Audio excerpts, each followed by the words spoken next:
Joy, may tanong pa akong isa. Yung tunay na sagot, tunay na sagot. Ano yung naramdaman mo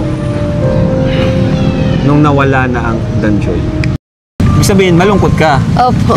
Malungkot ka ngayon. Ano?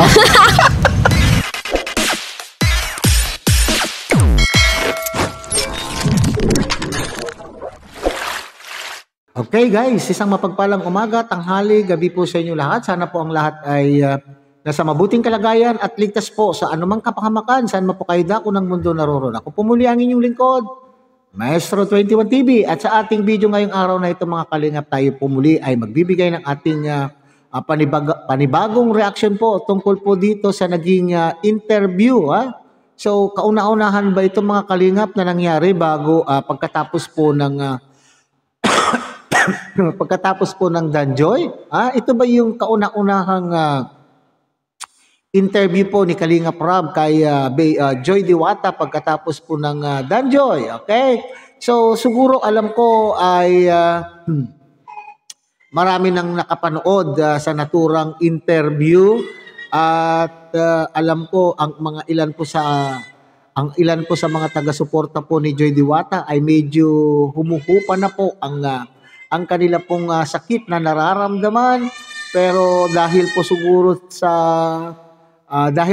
sa tayo po ay nanabik pong makita, kumustahin kung ano na po ang kalagayan po ni Joy Diwata after ng Danjoy. So siguro kaya po tayo ay pinagbigyan ni Kalingap Rab na gawan po ng content tungkol po kay Joy Diwata, at dito po sa ating channel naman po ay tayo po ay magbibigay lamang po ng konting kuro-kuro, komento, opinion at reaction po tungkol po sa mga pahayag o tungkol po sa mga naging kasagutan po ni Joy Diwata sa mga katanungan po ni Kalingap Rab. Okay? So yan po ang ating paksa ngayong araw na ito mga Kalingap. Pero bago po yan, tayo po muna ay magbibigay po guys sa ama at founder po ng Kalingap, Kuya Bal Santos Matubang. At tangkilikin po natin Ate Edna Vlog, Kalingap Rab, Kalingap Dan, at syempre, kung bagong silip lang po kayo, bagong dating lang po kayo sa munting channel na ito, sana po ay inyo rin pong tangkilikin sa pamamagitan po ng inyong pagbibigay ng like, share, and subscribe. At tuloy, pindutin na rin po ang notification bell. At nang sa ganon, tayo pa rin po ay magkita-kita at magsama-sama sa susunod pa pong mga reaction videos na ating gagawin. Likewise, may galat shout out sa ating mga kasamahan po dyan sa Karepa, Kalingap Reactor Partners. Sa pamumuno po yan ng ating Presidente Javier De Leon, aka Birador. Okay? So ngayon, bago po tayo magpatuloy mga Kalingap sa ating pagbibigay po ng ating opinion, komento, kuro-kuro at reaction, ay sabay-sabay po nating panuorin ang isang maikling video clip na ating kinuha po sa naging vlog po, na sa naging interview po ni Kalingap Rab kay Joy Diwata. At dito po tayo magbabase ng ating komento, kuro-kuro at opinion at reaction. Panoorin po natin mga Kalingap. So, kumusta ka Joy? Grabe si Joy, blooming si Joy oh. Napaka-blooming ni Joy. Ba't ka nakasumero? Painit po. Wala mo ng init, tanggalin mo na. Ayaw mo ba? Ano mas gusto? So, yun nga, gusto lang kitang kumustahin kasi dami nag-request na kumustahin daw kita. So, kumusta naman ang isang Joy Diwata ng Kalingap? Okay lang po. Medyo nabibisi po ngayong mga nakaraan kasi mapasukan na. Tapos, nung nakaraan po, nag-jogging po ako at nag-marathon po kami. Opo. Congrats, nakita ko nga yan. Opo. Natapos mo yun? Ilang kilometers yun? 10 po. Galing.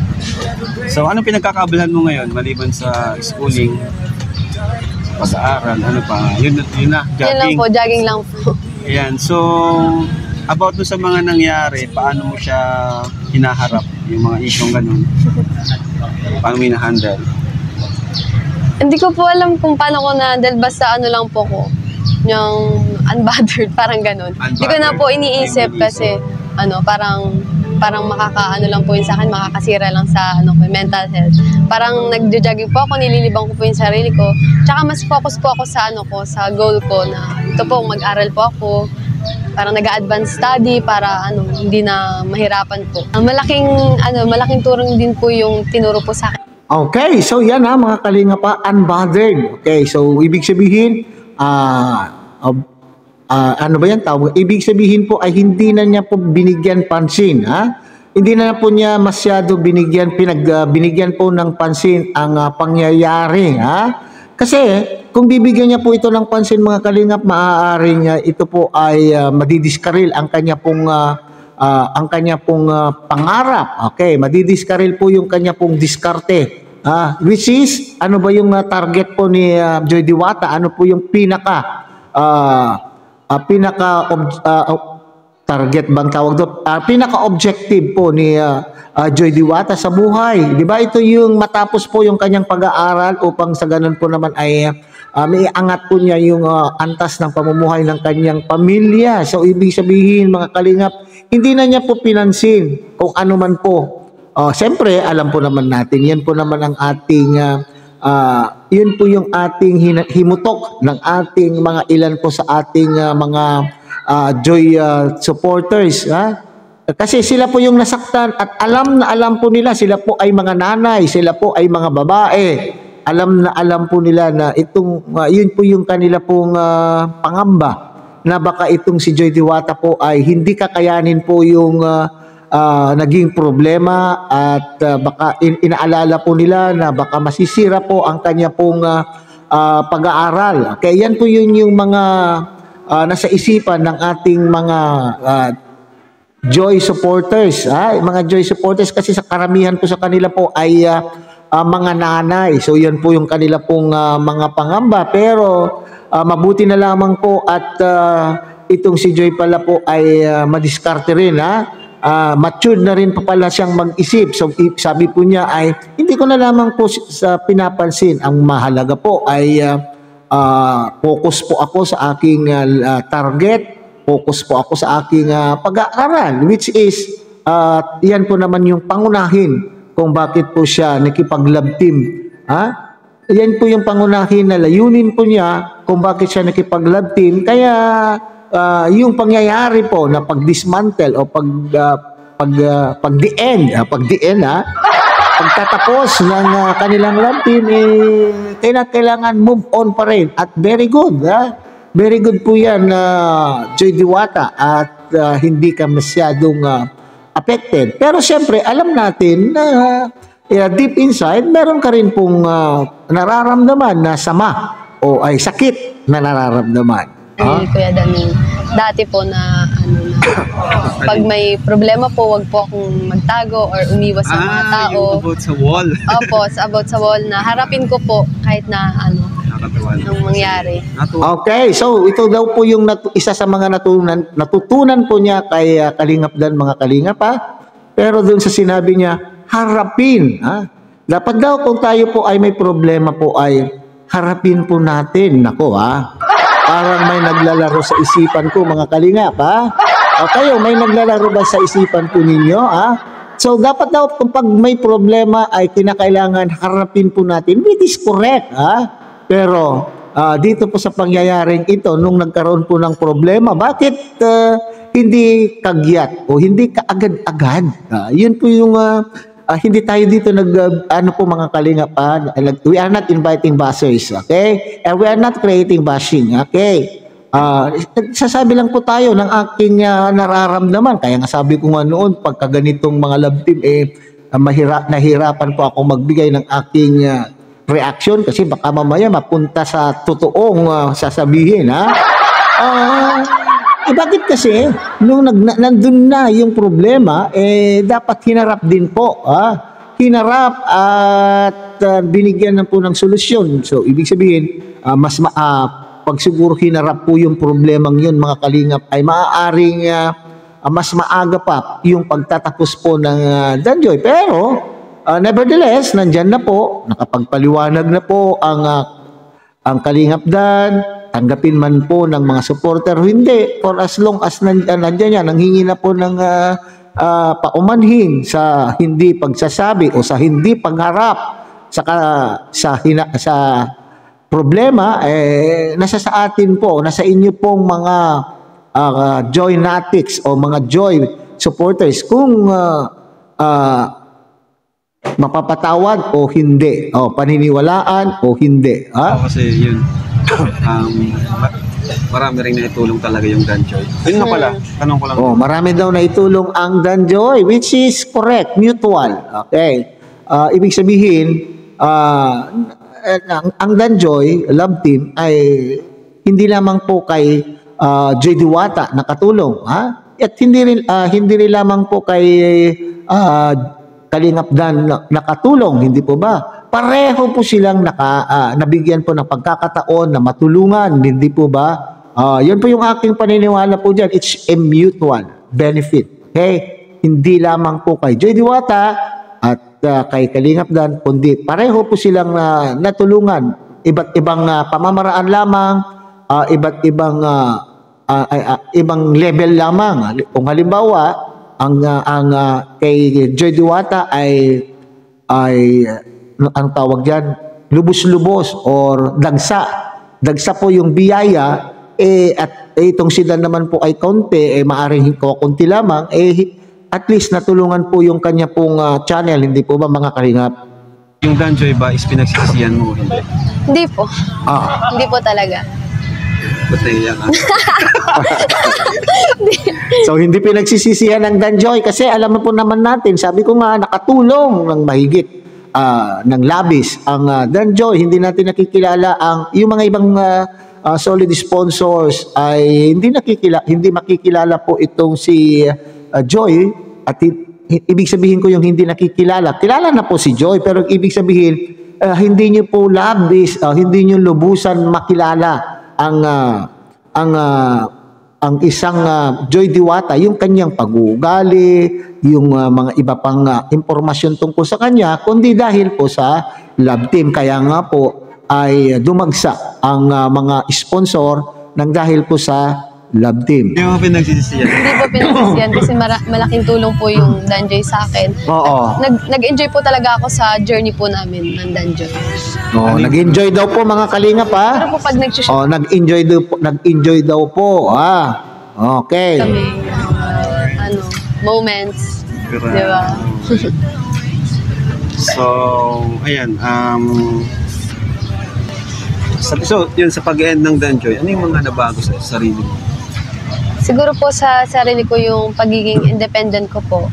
Kasi parang kaya ko nang mag-decide ng sarili ko na hindi umaasa sa iba. Yun po. Ang galing. At marami po akong natutunan sa Danjoy po. Nag-mature ako, yung personality ko, at mas lalo akong naniwala sa sarili ko. Very good, ha? Di ba? So, hindi mo pala, Very good. sayang yung journey na yun, yung 11 months Grabe. with the Danjoy. So, if ever na hindi love team magkita lang kayo ni Dan, yan. Hindi siya love team siyempre, kalingap siya, kalingap ka rin. If ever na magkita kayo, kagaya albo ganito, nagkatabi kayo, ano yung una mong sasabihin sa kanya? Nako. Kamusta po? Siyempre, kamusta? Okay. Okay naman. Dapat lamang po maging sports, ha? Tapos na yung kabanata ng love team ninyo, bakit hindi kayo maging sports sa isa't isa, ha? Okay. Kasi ang dami pong nangyari po ay. Gusto siyang kumustahin sa mga nangyari sa kanya. Oo nga pala, doon sa mga, siyempre, ang dami natatamong bashing kay Kalingap Dan, diba? Na dating minahal ng mga supporters. Anong gusto mong sabihin? Anong mensahe mo sa kanya? Kay Dan na dating mong kalab team. Kasi ang dami talagang kahit ako, naawa ko sa kanya na di naman talaga deserve, diba? Ikaw, anong mensahe mo sa kanya? Siguro po nung magtiwala lang po siya sa sarili niya, at alam ko naman po malalampasan niya po lahat ng bashing, lahat po ng issues na na kinakaharap po niya ngayon, kasi tiwala lang po siya sa sarili niya, at i-enjoy niya lang po yung life niya kasama yung family niya. Ganun po, at syempre wag siyang susuko. Okay, so siyempre kailangan mag-move on, ha?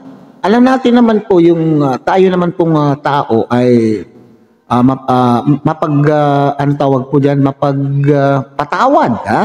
So itong pangyayaring ito mga kalingap, bagamat alam po natin na maraming galit, umaasa po tayo na tayo po ay makakalimot at tayo po ay magbibigay daan upang tayo po ay makapagpatawad, ha? ang Diyos nga po ay nakapagpatawad, ha? At sino ba naman po tayo? Tayo po ay tao lamang. Okay, so yan po yung siguro yung punto po rito ni Miss Joy Diwata, mga kalingap, na sige lang, continue, ha? Mag-move on at eventually malalampasan din po, maski anong unos ng ating buhay ay malalampasan po natin. Okay, sige. One Kalingap, one family na rin naman siya. Kilala ko rin naman po si Kalingap Dan kasi hindi naman po siya basta-basta sumusuko kasi yung tagal niya na rin naman po sa Kalingap. Ang dami na rin naman po nangyari. At support lang po ako sa kanya sa mga sa journey niya din po kasi may pinagsamahan din man po kami. Correct. Kahit papaano. May tanong pa ako isa. Yung tunay na sagot, Nako, ano kaya yan mga kalingap? Tunay, Ano yung tanong sa tunay na sagot. Ha? Ay, tanong at ang gusto pong malaman po ni Kalingap Rob ay yung kasagutan ay totoong kasagutan. Okay, pakinggan nga natin yung mga kalingap. Nung nawala na ang Danjoy. Anong po feeling? Sa totoo lang po, halo-halong emosyon po talaga yung na-feel ko nung nag-end po yung Danjoy. Na-hurt po ako talaga. Oh, wow. Hindi na- Oo naman. Sino ba naman? Maski doon sa mga pelikula, mga kalingap, siyempre, kung kayo po ay magka-love team, nagkaroon kayo ng mga projects together, matagal po kayo nagkasama, at siyempre tatapusin na po yung love team, siyempre, mamimiss nyo po yung bonding moments, yung mga happy moments that you shared together, yung pinagsaluan po ninyo, yung mga halakhak, tuwing kayo po ay nagtitaping, ganito rin po siguro ang nararamdaman, ha? Hindi sa ano pa man, hindi ko alam kung may ugnayan. Okay, mas lalong masakit po kung nagkaroon po ng ugnayan po ng kanila pong mga puso. Naku po, masakit kung sa masakit. Pero sa nakikita ko naman po kay Joy Diwata ay masaya naman po siya na nag-end na po yung love team. Blooming na blooming nga po itong si Joy Diwata po dito ngayon. So ibig sabihin na masakit sa masakit dahil mamimiss niya po yung love team, pero kinakailangan bigyan na po ng tuldok at magsimula ng panibagong kabanata ng kanya pong buhay. So yan na po yung sinasabi po ni Joy Diwata, mga kalingap, na masakit din po. Siyempre, matagal po silang nagsama. Naktan ako ni Kuya Dan. Hindi dahil nag-end na yung Danjoy. So parang nasaktan ka dahil doon sa nawala na yung Danjoy. Parang may mga panghihinayang gano'n. Opo. Ibig sabihin, malungkot ka. Opo. Malungkot ka ngayon. Ano? Hindi. Ayaw po, nasad po talaga ako na wala ang Danjoy. Lahat naman tayo, di lang naman ikaw. Pero feeling ko ikaw yung pinaka-nasad. Kitang-kita kasi dun sa last vlog natin. Grabe yung, doon lang kita nakitang seryoso ka and bira kang mumiti. Anong pakiramdam mo nung sa last vlog natin? Anong feeling mo? Talagang mabigat? Opo, syempre kasi mamimiss ko yung Danjoy. Yung mga suporta nung mga sumusuporta sa Danjoy. Opo. Yung reaction ng mga nanonood. Opo. Yun talaga yung nakakamiss. Grabe na. Bawat vlog. Nakakamiss talaga. Okay, so totoo pala yung mga nababasa ko, mga kalingap. Nababasa ko po sa mga komento ng mga Danjoy fanatics o Joy fanatics. Ano pa yung mga ano pa ba yung mga team po dyan ng Joy? Joy fanatics na sinasabi ay masakit na masakit. Masakit daw, pero ito naman po si Kalingap Rob ay aminado rin po na alam po niya na itong noong tatapusin na po yung serye ay alam niya na masakit po na ano po niya, na nakita niya doon sa reaction po ni Joy Diwata na talaga naman pong medyo malungkot, masakit. Masakit din po kay Joy Diwata, hindi dahil sa kung ano pa man siguro mga kalingap doon sa ating iniisip, kundi dahil po yung samahan po nila, nabigyan po sila ng pagkakataon na sila po ay magsama at saka yung opportunity na sila po ay lalo na po itong beneficiary po natin na itong si Joy Diwata. So yun po yung na-miss po niya na kung sakaling matapos na para bagang nasanay ka na. Naging routine mo na tuwing Sabado ay magkikita po kayo, kakain kayo, maghahalakhakan kayo. Siguro yun po yung masakit po dito. So sa Makatwid mga kalingap, siguro ay nakita po ninyo kung gaano naman po ka-blooming itong si Joy Diwata ngayon. Wala naman pong pagbabago, hindi naman po siya namayat, nag-focus daw po sa kanyang pag-aaral. Siguro ito na yung panahon mga kalingap, mga Joy Natics, mga Joy Fanatics, ay mag-move on.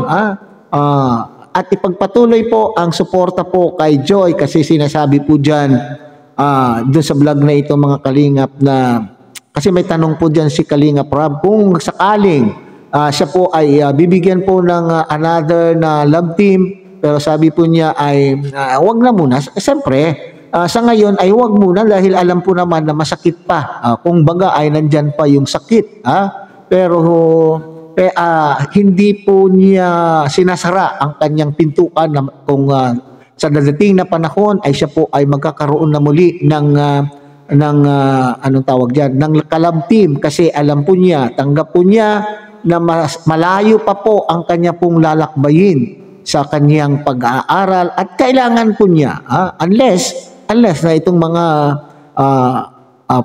ating mga taga-suporta, itong ating mga solid Joy Natic supporters ay matutulungan siya. Pero iba pa rin po, yung mayroong iba pang tutulong. Alam po naman natin mga kalingap na ang kursong nursing ay naku po, ginto po. Libro pa lamang ay mamamatay ka na po sa presyo. Hindi po ba? Alright, so sana tuloy-tuloy na po ang pag-move on ng nating lahat. Mag-move on na po tayo lahat.